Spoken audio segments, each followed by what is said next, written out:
حضرت عمر جیسے جلیل القدر صحابی جب حضرت بلال کو مخاطب کرتے معلوم ہے کیا کہتے؟ عرض کرتے یا سیدی یا بلال، اے میرے سردار بلال، اے میرے سردار بلال، اے میرے آنکھوں کے تارے بلال، اے میرے سر کے تاج بلال، یا سیدی یا بلال۔ حضرت عمر یوں حضرت بلال رضی اللہ تعالیٰ عنہ کو مخاطب فرماتے تھے۔ آپ کے علم میں ہوگا کہ جب تاجدار کائنات صلی اللہ علیہ وسلم کے وصال کا وقت آتا ہے اور اللہ کے اذن سے جبریل امین حضور کی بارگاہ میں حاضر ہوتے ہیں اور عرض کرتے ہیں یا رسول اللہ،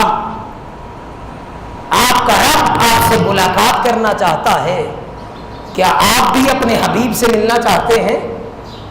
اس پر تاجدار کائنات صلی اللہ علیہ وسلم نے ارشاد فرمایا ہاں، میں بھی اپنے محبوب کے پاس جانا چاہتا ہوں۔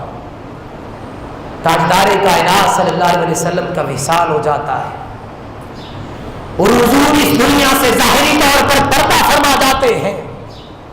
صحابہ کرام کی غم کی یہ حالت ہے، غم کی حالت یہ ہے کہ حضرت عمر جیسے جلیل القدر صحابی آپ تلوار نکال لیتے ہیں اور فرماتے ہیں اگر کسی نے یہ کہا حضور کا وصال ہو گیا تو میں اس کا سر، اس کی گردن اس کے بدن سے جدا کر دوں گا۔ یعنی حضور کے غم میں، حضور کی جدائی میں اتنے بے حال ہو جاتے ہیں حضرت عمر، فرماتے ہیں جس نے یوں کہا کہ حضور کا وصال ہو گیا میں اس کو، اس کی گردن کو، اس کے سر کو اس کے بدن سے جدا کر دوں گا۔ صحابہ کرام کی غم کی یہ حالت تھی۔ ادھر ایک صحابی کھیتوں میں کام کر رہے ہیں، حضور کی وصال کی خبر ملتی ہے، ادھر ہی بیٹھ جاتے ہیں اور رب کی بارگاہ میں عرض کرتے ہیں باری تعالیٰ یہ میری وہ نگاہیں ہیں جن سے میں حضور کو تکتا رہا، جس سے میں مددعا جیسے حضور کے مکھڑے کی زیارت کرتا رہا، باری تعالیٰ میری یہ وہ نظریں ہیں، یہ نگاہیں ہیں جن سے میں حضور کو تکتا رہا، حضور کی زیارت کرتا رہا۔ باری تعالیٰ میں یہ نہیں چاہتا کہ آج کے بعد یہ نگاہیں حضور کے سوا کسی اور کو دیکھیں، باری تعالیٰ مجھے اسی لمحے اندھا کر دے، مجھے اسی لمحے اندھا کر دے، میری نظروں کی جو بینائی ہے اس کو ختم کر دے۔ وہ صحابی کھیتوں میں کام کر رہے ہوتے ہیں، اللہ پاک ان کی دعا کو قبول کرتا ہے اور اسی لمحے ان کی نظروں کی بینائی جو ہے وہ ختم ہو جاتی ہے۔ یہ صحابہ کرام کے حضور کے جدا ہونے کی کیفیت تھی۔ دوسری طرف حضرت بلال ہے، جب تاجدار کائنات صلی اللہ علیہ وسلم کا وصال ہو گیا، یہ وہی بلال تھے جو حضور کے خزانچی بھی تھے، یہی وہ بلال ہیں جو حضور کے مؤذن ہیں، مؤذن رسول ہیں، مسجد نبوی میں اذان دیا کرتے تھے۔ یہ وہی بلال ہے کہ بعض نے اعتراض کیا کہ بلال اذان دیتا ہے تو اس کے الفاظ صحیح طرح سے ادا نہیں ہوتے، حضور نے منع فرما دیا اے بلال اب تو اذان نہ دیا کر۔ بلال نے اذان بند کی، ادھر سے رب کائنات نے حکم دیا کہ سورج مت طلوع ہونا، سورج مت طلوع ہونا، یہ بلال ہے۔ اور حضور کے ساتھ محبت کا یہ عالم تھا کہ جب حضور کا وصال ہوا مدینہ کو چھوڑ گئے، کہ وہ نگری جہاں محبوب ہوتا تھا، جہاں صبح شام میں حضور کی زیارت کرتا تھا، جہاں صبح شام حضور کے چہرہ انور پر نظروں کو جماتا تھا، جہاں کھڑے ہو کر میں اذان دیتا تھا اور جب کہتا تھا اشہد ان محمد رسول اللہ، میری نظروں کے سامنے حضور کا مکھڑا ہوتا تھا۔ اب جب وہ محبوب نہ رہا تو اس مدینہ میں رہنے کا بھی کچھ فائدہ نہیں۔ اور پھر یوں بھی تھا کہ اب چونکہ حضور اس مدینہ میں ظاہر نظر نہیں آتے تو میں اس مدینہ میں رہ نہیں سکتا، چنانچہ حضرت بلال رضی اللہ تعالیٰ عنہ مدینہ کو چھوڑ کر دمشق کی طرف چلے جاتے ہیں اور وہاں رہنا شروع کر دیتے ہیں۔ ایک روز تاجدار کائنات صلی اللہ علیہ وسلم حضرت بلال آرام فرما ہے، حضور آپ کے خواب میں تشریف لاتے ہیں اور آ کر فرماتے ہیں اے بلال تو ہم سے اداس نہیں ہوا؟ ہم سے ملاقات کا تمہارے دل میں کوئی خواہش نہیں ہے؟ اے بلال تو مدینہ نہیں آئے گا؟ حضور نبی اکرم صلی اللہ علیہ وسلم کا یہ فرمانا تھا کہ حضرت بلال جو حضور کی جدائی کی وجہ سے مدینہ چھوڑ گئے تھے، دمشق چلے گئے تھے، جب حضور خان میں تشریف لائے تو حضرت بلال رضی اللہ تعالیٰ عنہ جب بیدار ہوئے اپنی سواری کو تیار کیا اور حضور سے ملاقات کے لیے مدینہ کو روانہ ہو جاتے ہیں۔ اب جب مدینہ آتے ہیں، آ کر دیوانوں کی طرح گلیوں میں گھومتے ہیں، جو بھی بچہ یا بڑا ملتا ہے اس سے پوچھتے ہیں میرا محبوب کہاں ہے، میرے آقا کہاں ہے، محمد مصطفیٰ صلی اللہ علیہ وسلم کہاں ہے۔ حضرت بلال دیوانہ وار مدینہ کی گلیوں میں گھومتے ہیں، ہر کسی سے پوچھتے ہیں بتاؤ تو صحیح میرا محبوب کہاں گیا، میں اپنے محبوب سے ملنا چاہتا ہوں، میں ان کی ملاقات کرنا چاہتا ہوں، ان کے مکھڑے کو دیکھنا چاہتا ہوں، بتاؤ تو صحیح میرا محبوب کہاں ہے، مجھے کہاں ملے گا، وہ کہاں گیا۔ جب یہ منظر ہوتا ہے مدینہ کے بچے بڑے صحابہ کرام صحابیات سارے مسجد نبوی میں حاضر ہو جاتے ہیں۔ حضرت بلال حبشی مسجد نبوی میں آتے ہیں اور ہر کونوں میں حضور کو ڈھونڈتے پھرتے ہیں کہ آقا کہاں ہو، آقا کہاں ہو۔ پھر حضرت بلال حبشی رضی اللہ تعالیٰ عنہ حضور کے روضہ انور میں تشریف لے جاتے ہیں۔ جب حضور کے روضہ پر جاتے ہیں، حضور کے روضہ انور سے لپٹ جاتے ہیں، اپنا سینہ حضور کی قبر انور پر ڈھکتے ہیں، عرض کرتے ہیں یا رسول اللہ آپ کہاں ہیں۔ زاروں قطار ہوتے ہیں، زاروں قطار ہوتے ہیں، ہر طرف ہچکیوں کا سما ہوتا ہے۔ مسجد نبوی میں حضرت عمر بلال کو عرض کرتے ہیں اے بلال یا سیدی یا بلال، ہم ترس گئے آپ کی اذان کی آواز کو سننے کو لیے، اذان کو دیجئے تاکہ وہ منظر جب حضور نبی اکرم صلی اللہ علیہ وسلم کی حیاتی میں جو منظر ہوتا تھا وہ دوبارہ یاد تازہ ہو جائے۔ ہم چاہتے ہیں کہ آپ کی آواز میں، آپ کی زبان سے پھر سے اللہ اکبر کی صدائیں سنیں۔ حضرت بلال فرماتے ہیں اے عمر، پہلے تو میں اذان دیتا تھا، میرے سامنے حضور کا مکھڑا ہوتا تھا، حضور کی زیارت کرتا تھا، اے عمر مجھے مجبور نہ کریں، میں اب اذان نہیں دیکھ سکتا۔ صحابہ کرام نے عرض کیا مگر حضرت بلال نے انکار کر دیا۔ اس پر صحابہ کرام نے سوچا حسنین کریمین کو لے آتے ہیں، ان شہزادوں کی بات کو کبھی بھی یہ ٹالیں گے نہیں۔ چنانچہ حضرت امام حسن اور حسین حضرت بلال رضی اللہ تعالیٰ عنہ کے پاس آتے ہیں اور آ کر عرض کرتے ہیں چچا جان وہ اذان بلالی جو آپ حضور کے دور میں ہمارے نانا کے دور میں دیتے تھے، اے چچا جان آج وہ اذان تو سنائیں۔ حضرت بلال جو تاجدار کائنات صلی اللہ علیہ وسلم سے جدائی کا صدمہ برداشت نہیں کر پا رہے تھے، حضرت بلال نے جب حسنین کریمین کی آواز میں ان سے یہ سنا کہ اے بلال اذان تو دو، اس کا انکار نہ کر سکے اور حضرت بلال وہ کھڑے ہو جاتے ہیں اذان کے لیے۔ چنانچہ ایک منظر ہوتا ہے حضرت بلال اللہ اکبر کی صدائیں بلند کرتے ہیں، ادھر صحابہ کرام حضور کا دور یاد کر کر کے آہو بکا شروع ہو جاتی ہے، صحابہ کرام زاروں قطار رونا شروع کر دیتے ہیں، پھر یہی رونا ان کی آہو بکا میں چینج ہو جاتا ہے، پھر یہی آہو بکا ان کی چیخوں میں بدل جاتی ہے۔ حضرت بلال رضی اللہ تعالیٰ عنہ پھر دوسرے کلمے پر پہنچتے ہیں اور عرض کرتے ہیں اشہد ان لا الہ الا اللہ، اشہد ان لا الہ الا اللہ۔ پھر اس کے بعد حضرت بلال رضی اللہ تعالیٰ عنہ تیسرے جملے پر آتے ہیں اور ایک اونچی آواز میں کہتے ہیں اشہد ان محمد رسول اللہ، اشہد ان محمد رسول اللہ۔ حضرت بلال نے جب یہ کلمہ کہا، چونکہ حضور کی محبت میں یہ چور تھے، حضور کے ساتھ ہر وقت رہنے والے تھے، حضور کی غم اور حضور کی جدائی کا غم برداشت سے باہر تھا۔ جب اشہد ان محمد رسول اللہ کہا، نظر اٹھائی تو تاجدار کائنات کی زیارت نہ ہوئی، حضور کے مقبرے کی زیارت نہ ہوئی۔ اسی انداز میں چیخ نکلی، حضرت بلال بے ہوش ہو کر زمین پہ گر گئے۔ حاضرین محترم، یہ صحابہ کی محبت تھی، صحابہ کی تعظیم تھی کہ ایک پل بھی حضور سے جدا رہنے کو برداشت نہ کرتے تھے۔ تو حاضرین محترم، دعا ہے کہ اللہ رب العزت ہمیں ان آیات کی روشنی میں حقیقت ایمان کو سمجھ کر اس کے مطابق اپنی زندگیوں کو بسر کرنے کی توفیق عطا فرمائے۔ آمین۔ وما علیہ الا البلاغ۔